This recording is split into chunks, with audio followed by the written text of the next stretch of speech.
Assalamualaikum warahmatullahi wabarakatuh.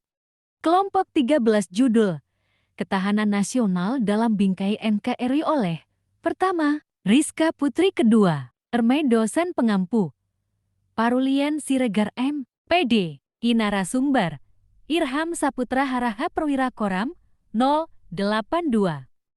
Baiklah, sebelumnya perkenalkan, nama saya Rizka Putri dan rekan saya, nama saya Erma. Nah, kami di sini untuk memenuhi tugas dari Bapak Kaprodi, yaitu Bapak Parulian, mengenai wawancara ketahanan nasional. Nah, di sini kami sudah bersama Bapak TNI.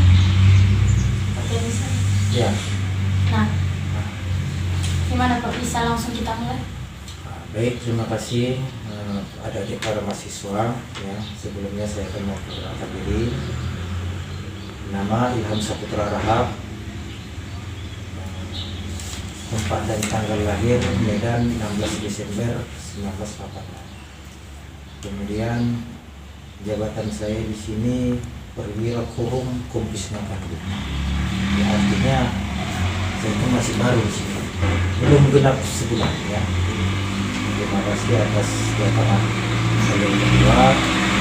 Terima kasih pertanyaan nantinya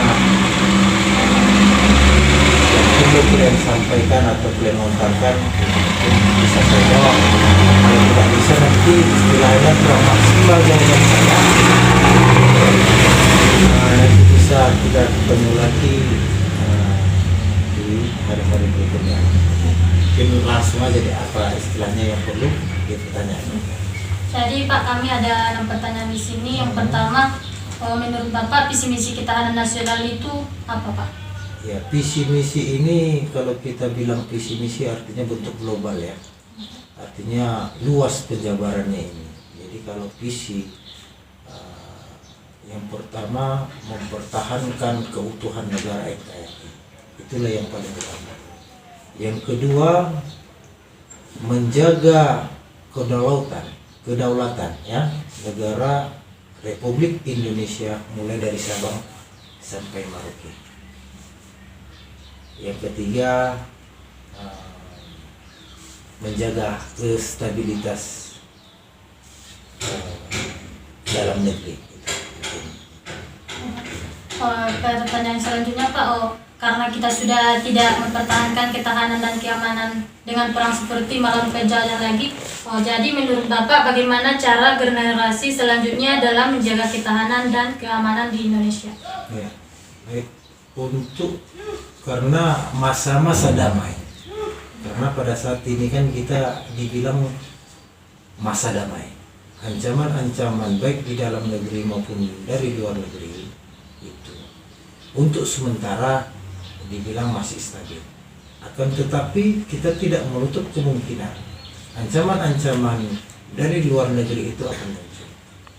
Makanya itulah sesuai dengan amanat undang-undang, maka sampai sekarang lah TNI masih menjaga di perbatasan-perbatasan antar negara, baik Indonesia Malaysia, Indonesia Papua Nugini, Indonesia Filipina, Indonesia banyak sama Australia ya, itulah dengan Timor Leste itu juga ya.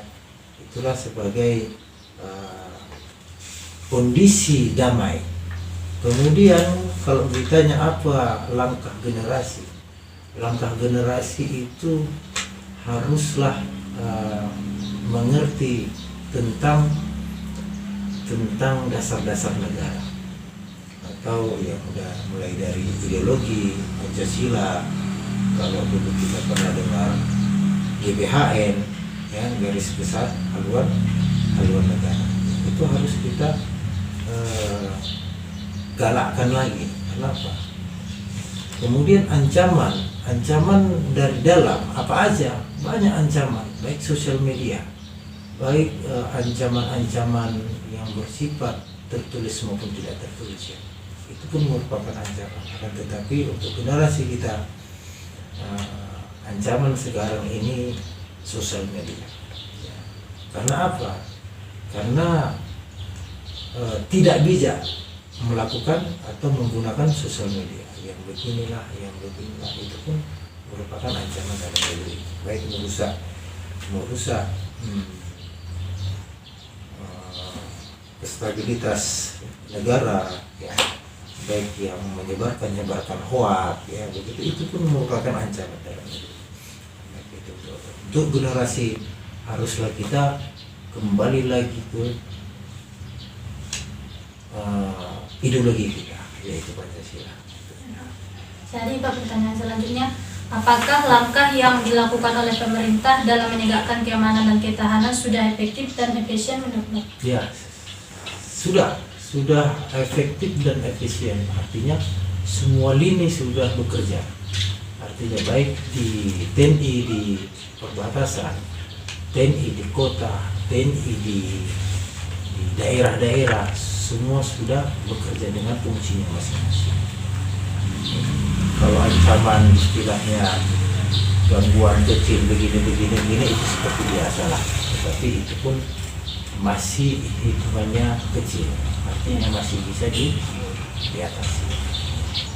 Jadi selanjutnya Pak, menurut Bapak hukuman apa yang tepat diberi kepada anggota TNI yang berkhianat?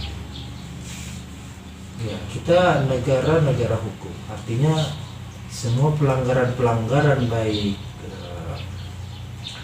baik perdata ataupun pidana sudah ada di dalam undang-undang, ya.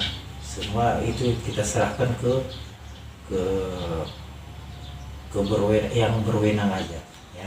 Itu sudah ada, itu sudah tersusun rapi, itu baik pelanggaran ini gitu. Jadi pertanyaan yang terakhir Pak, menurut Bapak langkah apa yang efektif dalam mengupas gerakan yang mengancam ketahanan dan keamanan negara Indonesia? Ya, gerakan ini bisa kita mulai dari bawah, artinya bersosialisasi, komunikasi sosial atau pembinaan teritorial kepada masyarakat, kepada pemuda. Itu sebenarnya langkah kecil, itu pun saya rasa efektif, ya. Karena apa? Karena kurangnya pengetahuan atau kurangnya pendidikan masyarakat itulah gampang dipengaruhi, ya. Jadi mungkin itu saja, ya kan? Bisa aja itu nanti bila ada suatu permasalahan di wilayah, kita laksanakan aja dulu sifat kekeluargaan, kenapa ini terjadi begini ya. Jadi sifatnya nggak usah dulu sampai disebarluaskan. Nah, udah kalau di daerah itu bisa kita selesaikan dengan aparat setempat, baik aparat pemerintah, TNI, Polri, nah, itu lebih bagus lagi, ya kan, daripada kita membuat hal yang kecil kita besar-besarkan. Jadi Pak, mungkin cukup sekian yang bisa kami tanyakan. Terima kasih atas waktu Bapak yang sangat berharga ini. Semoga pertanyaan-pertanyaan dan juga jawaban-jawaban yang diberikan oleh Bapak dapat menambah wawasan bagi kami, Pak. Ya, terima kasih juga, Dek. Ya, mungkin penyampaian saya ini kurang maksimal. Nanti bisa kamu perhalus saja, ya.